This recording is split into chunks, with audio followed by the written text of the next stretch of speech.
Hey, how you doing? This is John, and welcome to John's Long Box. Today we're looking at Cyberfrog #1. Yes, this is the Hall of Heroes. This is the first Cyberfrog #1, but it's not the first Cyberfrog appearance. I do not have that comic book, and it's kind of out of my price range these days. So, I'm always looking for a cheaper copy, and I forget the name of the comic that's in. But let's look at Cyberfrog. This is his first #1. This is by Ethan Van Sciver, and this is him as a kid. I think he was like 19 or so. 19's an adult, but you know what I'm saying. Drawing the stuff. Let's check it out. Hall of Heroes 250, printed in Canada. And Hall of Heroes was a comic shop, if I remember correctly, that took risks on people and printed their own comics. So let's look at the indicia over here. We got Cyberfrog #1, June 1994, first printing. An Ethan Van Sciver comics title published in cooperation with Hall of Heroes. Hall of Heroes, Alan Stewart, Irwin Street, Indiana. So I think it was a comic book store. I'm not 100% sure. I got this in, believe it or not, in a garage sale. So here we have, it's black and white, and the comic book Cyberfrog, the new comic books are wonderfully colored, and then they reprinted this in a gorgeous hardcover edition. I got that and recolored. It's really gorgeous, but I had to break out for purposes of a showcase the original comic. So what do we got here? We got a bunch of jerks. They call themselves Traffic. The names in Cyberfrog are horrible. So Traffic, they're a bunch of bad guys, and they're causing problems. They're just doing bad stuff, beating up people. They're a street gang, and I'm being very ginger with the comic, as you can see as I'm flipping it around. And what do we got here? Cyberfrog shows up with the meat hook. They're causing trouble outside the butcher's, and he murders them all and hangs them all up. We are hooked on phonics. Da-da-da-da-da-da. And then the victim goes, thanks a bunch. And here we have a splash page. I don't know if the detail is coming out as through the phone but it wonderfully detailed. I will go on record as saying Ethan Van Sciver is one of the greatest living comic book artists. Really, he's a controversial guy. I kind of like the guy. I think he's funny. I like his arrogance. He's got the talent to back it up. I used to watch his YouTube channel religiously, but I'm a man, flesh and blood. I don't have the time to watch 6-hour live streams every day. I don't feel like I'm part of the club anymore, because I between work and other things, a wife, family, I run board game groups. I'll watch his 20-minute videos. I'll watch your 20-minute videos, but I just don't have the time to watch a 6-hour live stream. So there's my criticism of Ethan Van Sciver. So we got the Cyberfrog jumping around in the rain, and we learned his first weakness. He doesn't like the cold. Makes sense. He's an amphibian, and he doesn't like the rain, which kind of threw me off a little bit. But I don't know. I don't claim to know much about frogs. Ethan Van Sciver loves frogs. I think frogs are okay. So he's jumping around. Just wonderfully detailed art. Look at this. This is a kid trying to punch above his weight class, and I think he's succeeding. We all know Ethan Van Sciver right now, and I already said it, and I'm trying to turn these pages very gingerly, as you can see, but just wonderfully detailed, and he's doing something that I can't stand. He's breaking the fourth wall. Is this before Deadpool? I don't know, but he's talking to us. He's talking to the readers, and he's like, because I need a nap, I'll see you after this subplot. I hate that stuff. I just hate it as a device to talk to the audience. It just pulls me out of the comic book. So now we go to this jerk over here. He's daydreaming. He's daydreaming, and these faces are too realistic. These must be people that Ethan knows. And fools. He's some sort of creature, and this is what he's daydreaming about. He's gonna kill all of these people. Benjamin Riley, will you please wake up? So look at this 2-page spread. A lot of gore, a lot of nonsense. And the teacher wakes him up out of a daydream. I could definitely sympathize with that. That was me in school, Mr. Daydreamer. It's funny because you ever see those like, what fictional character would you most likely relate to? Me, Walter Mitty, without a doubt. And I'm not talking about the Ben Stiller stupid movie. I'm talking about the original short story. So The teacher's yelling at him. He's being humiliated in class.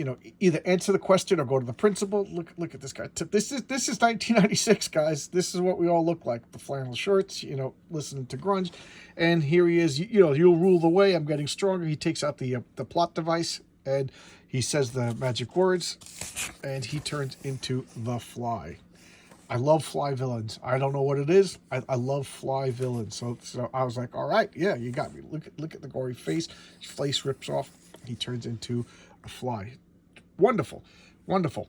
I mean, Ethan Van Sciver's artwork has grown exponentially. I mean, is there anybody who watches my channel who didn't get Flash Rebirth or Green Lantern Rebirth or the Green Lantern, the color wars with the Black Lanterns and the White Lanterns and all the emotional spectrum lanterns?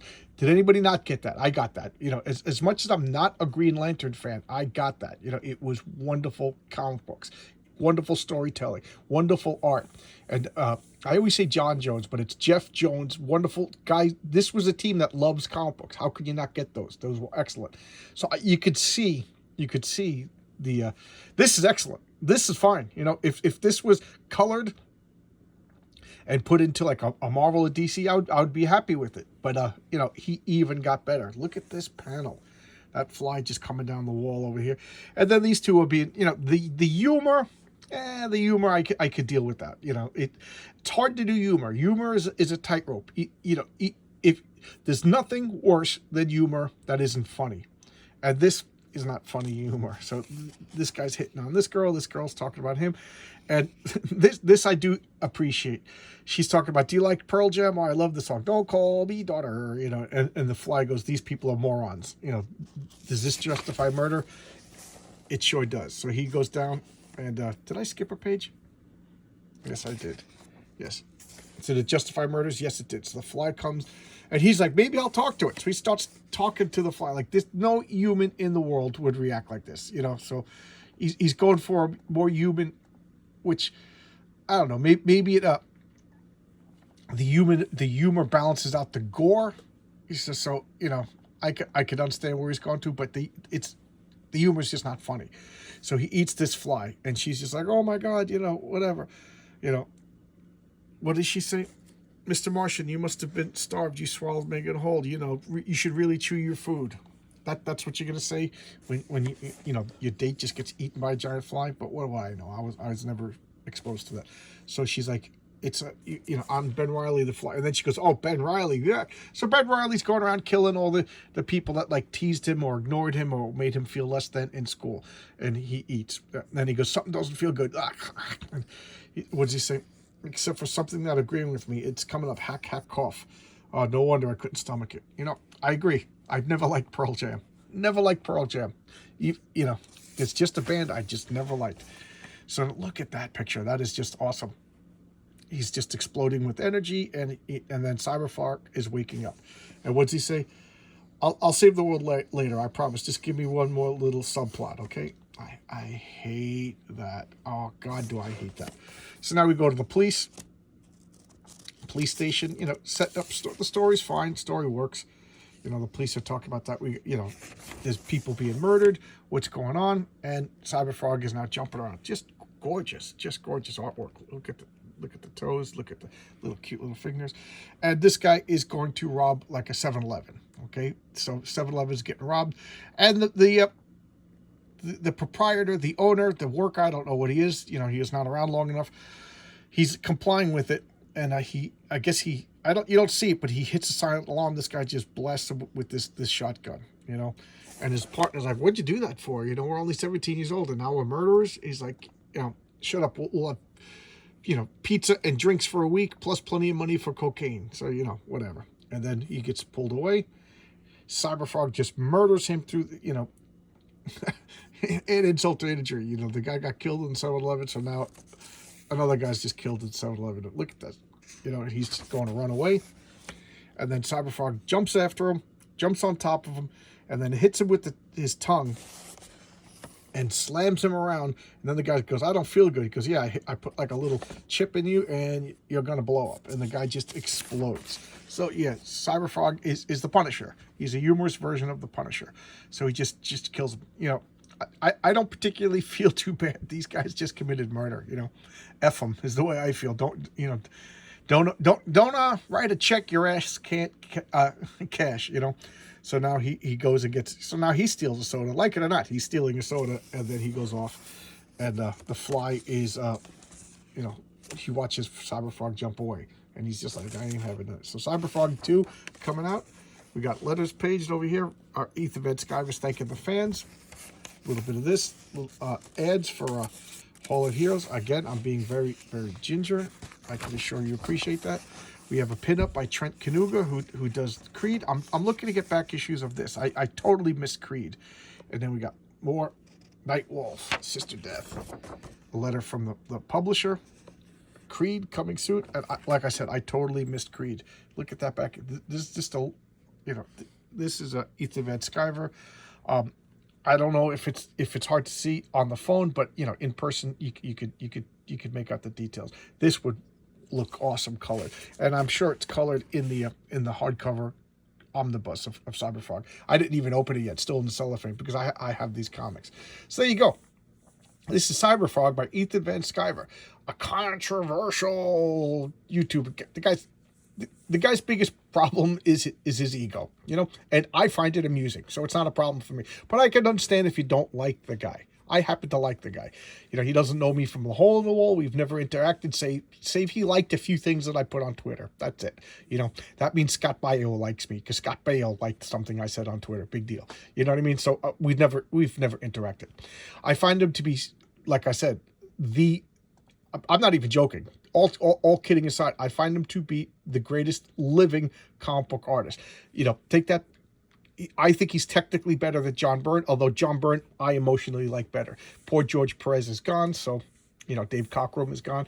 But I feel bad that the business has changed so much that this guy's never going to do Green Lantern or Superman or the Fantastic Four. I would love to see Ethan Van Sciver do my favorite, the Fantastic Four. Jeff Johns and Ethan Van Sciver on the Fantastic Four, or the X-Men. He did the X-Men before. That's actually how I heard of him.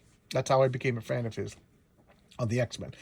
And I would absolutely love that. But the business, comic books is a strange, corporate comics is a strange place right now, where I don't even think Marvel or DC can afford Ethan Van Sciver anymore. So, for those of you who do not know, I just realized I kind of buried the lead. Ethan Van Sciver is a comic book artist. He started out as a writer-artist. He worked for DC doing some of their most popular, most beloved, like The Flash, Green Lantern, things like that. He went to DC. He went to Marvel. He did X-Men. Then he came back, and I think he finished off his career doing Green Lantern. I might be a little bit wrong with that.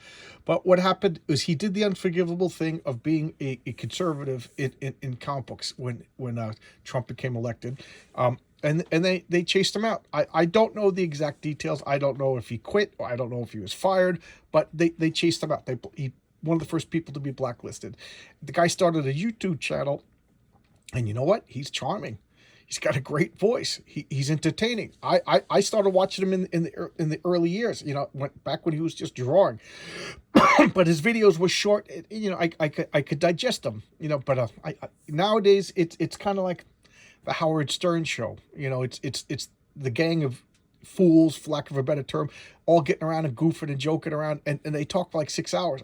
I just feel like it's a club that I'm not part of, So I it's too long, and it's kind of like, I don't know. Well, it's kind of like degenerated into a Howard Stern kind of show, and I never liked Howard Stern, so I don't. But I want to like him. Make a 20-minute video a day. I'll watch that in a heartbeat. I got a long commute, and that's when I watch my YouTube videos. So there you go. Anything else to say about Cyberfrog? This guy's just talented, He made it happen, and now he's back doing his own comic books. He does Cyberfrog. He's got 2 issues out on Kickstarter, or Indiegogo, excuse me, and he's a success story. He's selling like millions of dollars worth of comic books and products. He's getting action figures made. He's living the dream. He's his own boss. What else do you want? I just wish the comic book would come out faster. I just feel like I don't remember what happened. I have what, issue number 1, it says at this point now, it's as if I never read it. So got to strike while the iron is hot. So there you go. That's my criticisms, my critiques, my joy. I do love the guy. Just wish his videos were shorter, and I wish his comic books would come out a little faster. Other than that, God bless him. I think he's doing a great thing. He's his own boss. People seem to want to attack him, misrepresent him. The guy's not, guy's not anything, a hate group. He's kind of like the leader of Comicsgate. And it's a group with like it or not, there's rules and there's rules of behavior. I'm not a joiner, so I'm not joining comic. I'm not anti-Comicsgate. I'm just not joining anything. I'm just a jerk sitting over here reading comic books. So my politics are my own, my tastes are my own. But God bless him. I think he's doing a great job. So there you go. Thanks a lot. 15 minutes of me rambling. I started to realize that I was rambling. So whenever I realize that I'm rambling, it's time to stop. So let's call this over. And I have a few requests to honor. So I'll see you soon with some requests. Bye-bye.